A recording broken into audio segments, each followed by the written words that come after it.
term waste was sort of invented in the UK in 1861. Before then, there hadn't been any such thing as waste. Nothing was ever thrown away. Dustmen were called dustmen because all they ever did is collect dust. Hello, my name's Duncan Baker-Brown. I'm the architect and coordinator for the Brighton Waste House, situated here at the College of Arts and Humanities in Brighton. And I just wanted to tell you why it started, why we could be bothered to build it in the first place. The idea initially was to prove that you could build a house or a building, and a low-energy, environmentally friendly building at that, made out of materials that normally gets thrown away on construction sites.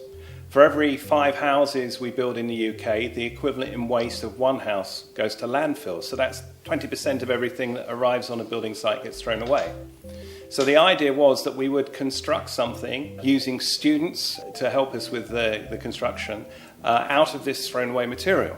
So I did a lot of research in about 2012, and I found and put together a really good team of people. And the first person I found was Kat. So a lot of stuff that gets thrown away is actually reusable or recyclable, and it just simply isn't because it's not separated at source or there isn't infrastructure to handle that material. So if you think about something like a toothbrush, it's not just a novelty that we've got a whole wall downstairs filled with 19,800 toothbrushes, which we source from Gatwick Airport. The reason they're in there is because we actually manufacture 35 billion toothbrushes every year around the world, but they're actually unrecyclable. So, in fact, they're a resource, and so by collecting them and using them in the waste house, we're just trying to influence different ways of solving problems. Kat was getting us the material to build, but then we had to design something and then construct it.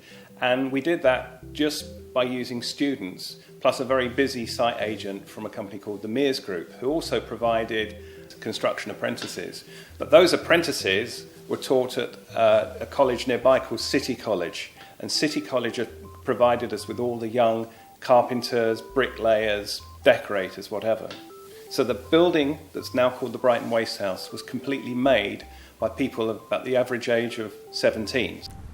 It's been great with the university students because they haven't had as much practical work as what we've done through college. They think different ways to how I would do it. I would say, let's do it this way, and then they'll come up with a totally different idea, thinking out the box.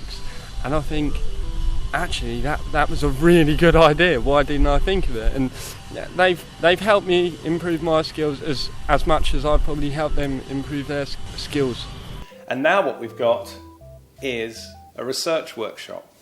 And in this research workshop, for a couple of days a week, our MA in Sustainable Design is taught.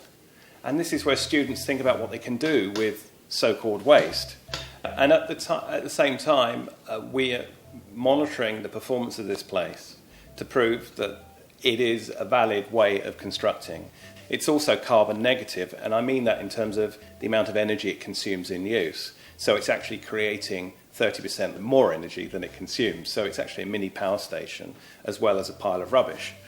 But crucially for me, it looks good. And we've proved that through a very innovative design process and a collaborative design process, we can make waste look good. And I think that's crucial looking forward because a lot of people think projects made out of rubbish look like a pile of rubbish. That's a great thing about the house, is it's just kind of pioneering a new way of looking at materials and a new way of constructing, and also involving just expertise within your local area from different sectors. That's really important because different sectors have different skills and value sets to put onto projects, and I think really we pulled it off. And looking forward, we have the generations of students that come and update the Waste House. It's an ongoing live project which has had over 400 publications written about it around the world in the last year or so. And we can see the influence the project's got already. There are other buildings now constructed in London that are made out of waste. And this was one of the first ones in Europe. But it's great that now other people are seeing that waste is a valuable resource.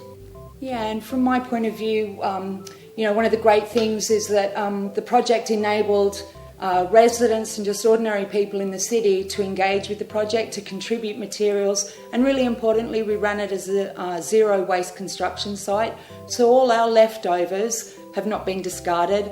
They've been handed on to other projects in the city, so there are allotment sheds and extensions and cycle racks and all sorts of things that are being constructed around the city out of our waste materials, and they're kind of following the concept and realising that they can turn waste into a really valuable resource, which is, incredibly heartwarming and the point of it, really. So it's all very exciting. Check out the website and come and visit us at the Waste House.